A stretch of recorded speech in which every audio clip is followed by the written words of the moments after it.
Assalamualaikum warahmatullahi wabarakatuh. Perkenalkan, nama saya Nobertus, saya dari kelompok 3 Fakultas Hukum Universitas Borobudur. Pada kesempatan ini saya akan menjelaskan tentang klasifikasi ilmu. Klasifikasi ilmu adalah proses pengelompokan atau pengkategorian ilmu-ilmu berdasarkan subjeknya. Tujuan dari klasifikasi ilmu adalah untuk mempermudah pemahaman, pendekatan, dan perkembangan pengetahuan dalam berbagai bidang. Klasifikasi ilmu atau pengelompokan ilmu mengalami perkembangan sesuai dengan perkembangan zaman. Menurut Berhozelius menyebut ada 3 faktor munculnya suatu cabang ilmu baru. Yang pertama adalah eksistensi dan pengenalan perangkap problem-problem baru yang menarik perhatian beberapa penyidik. Yang kedua adalah pengumpulan sejumlah cukup data yang akan memungkinkan penggarapan generalisasi yang cukup luas lingkupnya untuk menunjukkan ciri-ciri utama problem-problem yang sedang diselidiki. Yang ketiga adalah pencapaian pengakuan resmi atau institusional terhadap disiplin ilmu baru itu.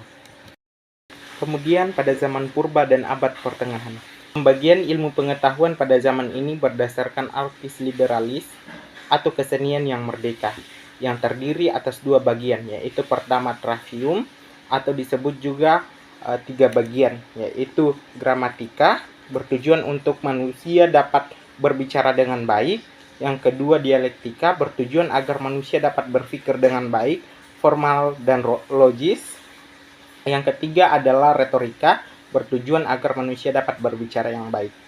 Kemudian yang kedua ada quadrivium atau disebut juga sebagai 4 bagian. Yang pertama adalah aritmatika, yaitu ilmu hitung. Yang kedua adalah geometrika, yaitu ilmu ukur. Yang ketiga ada musika, yaitu ilmu musik. Yang keempat ada astronomia atau ilmu perbintangan. Kemudian menurut tokoh-tokoh filsafat. Dalam presentasi ini saya mengambil 3 tokoh filsafat. Yang pertama adalah Francis Bacon, seorang filsafat dan ilmuwan abad ke-17, mengajukan klasifikasi ilmu dalam karyanya yang terkenal Novum Organum. Menurutnya ilmu pengetahuan dapat dibagi menjadi 2 jenis, yaitu pertama ilmu pengetahuan praktis, yang kedua ilmu pengetahuan spekulatif.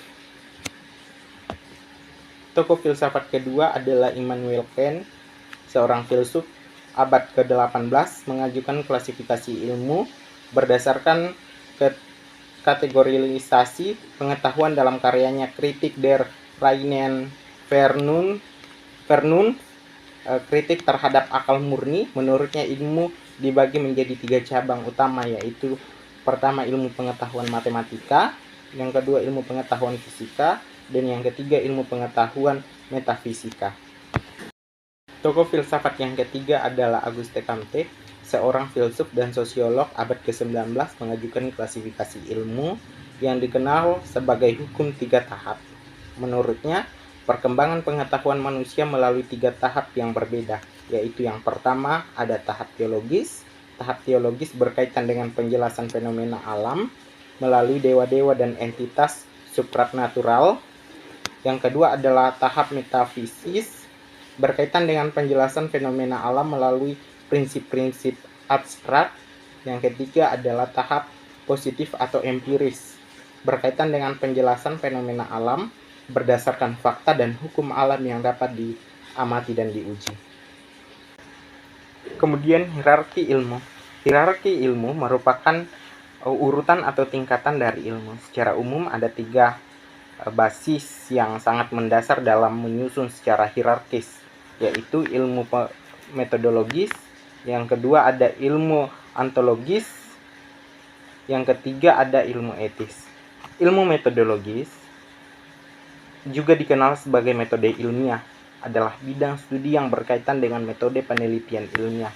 Ini melibatkan penggambaran dan penerapan pendekatan sistematis dan terorganisir untuk merancang, melaksanakan, dan mengevaluasi penelitian.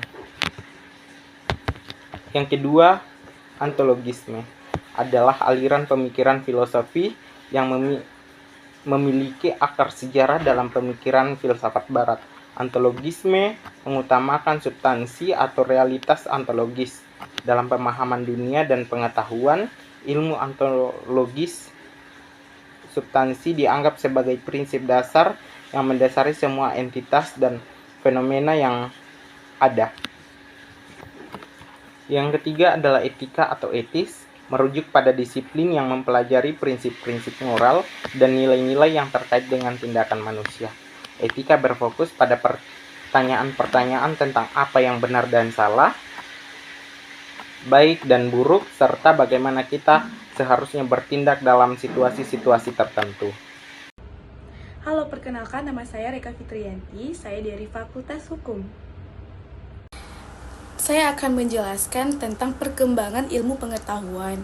Perkembangan ilmu pengetahuan tidak langsung dibentuk begitu saja, melainkan melalui proses, melalui tahap-tahap dan periode-periode perkembangannya. Ada 6 proses perkembangan ilmu pengetahuan, yaitu yang pertama ada zaman pra-Yunani kuno, yang kedua ada zaman Yunani, yang ketiga ada zaman pertengahan, yang keempat ada zaman Renaissance, dan yang kelima ada zaman kontemporer.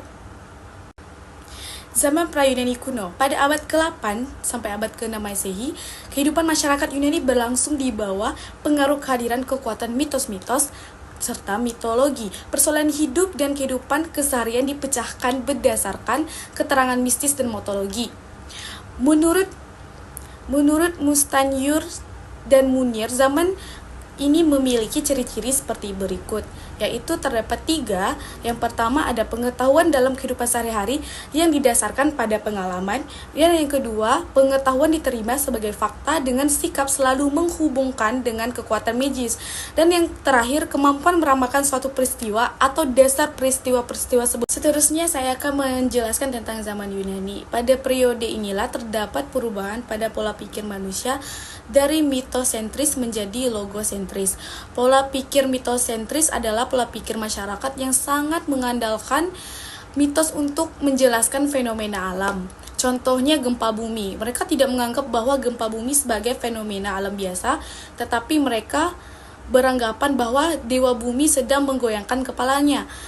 Dan terdapat beberapa ciri-ciri zaman ini ditandai dengan yang pertama, setiap orang memiliki kebebasan untuk mengungkapkan ide.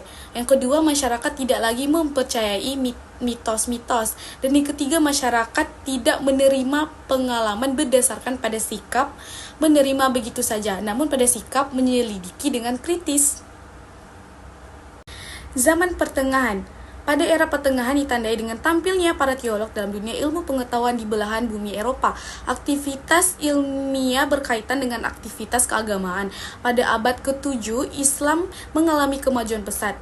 Pada abad ke-8 Masehi, yakni 7 abad sebelum Galileo Galilei dan Copernicus berjaya, telah didirikan sekolah kedokteran dan astronomi di Jundishapur. Assalamualaikum warahmatullahi wabarakatuh. Perkenalkan, nama saya Dermawan dari Fakultas Psikologi. Zaman modern. Zaman ini ditandai dengan penemuan dalam bidang ilmiah. Benua Eropa dipandang sebagai basis perkembangan ilmu pengetahuan. Tokoh yang terkenal pada masa ini adalah René Descartes. Ia mewariskan satu metode pikir yang menjadi landasan pikir pada masa modern, yaitu yang pertama, tidak menerima apapun sebagai hal yang benar, kecuali diyakini sendiri bahwa itu memang benar. Yang kedua, memilah masalah menjadi hal yang terkecil untuk hal yang paling rumit.